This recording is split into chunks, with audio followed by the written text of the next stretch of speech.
Something really big is happening in Gaza again, and this time it could change everything. US President Donald Trump has just announced a new plan, a 60-day ceasefire between Israel and Hamas. He says that Israel has always agreed to the deal, and now it's up to Hamas to say yes.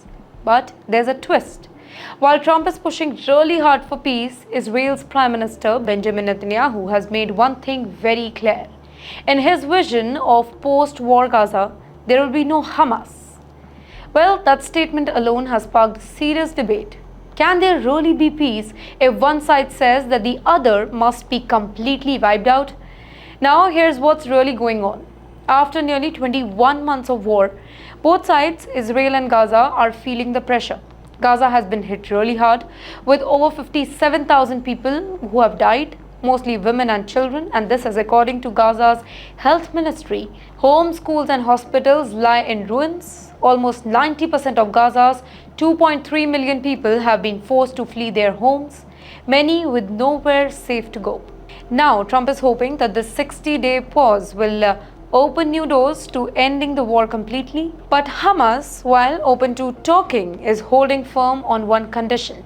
They want the war to fully end and Israel to withdraw from Gaza. In the meantime, Israel says that they will only stop fighting if Hamas gives up completely, including disarming and going into exile. Clearly, both sides want peace, but they see it very differently.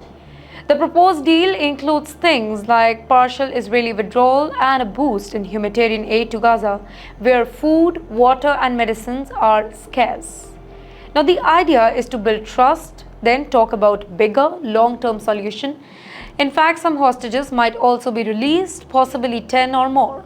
Hamas has said that they are ready and serious about reaching an agreement, and a team of their leaders just flew to Cairo to discuss it with the Egyptian and Qatari mediators. But they insist on one thing, a full stop to the war, and in the meantime, on the other hand, Israel is not ready to promise that yet. Trump, who will meet Netanyahu at the White House on Monday, warned Hamas that this particular deal won't last forever. He said that take the deal because it won't get better, it'll only get worse. But many in Gaza doubt these kind of promises, specifically after months of bombing and broken talks.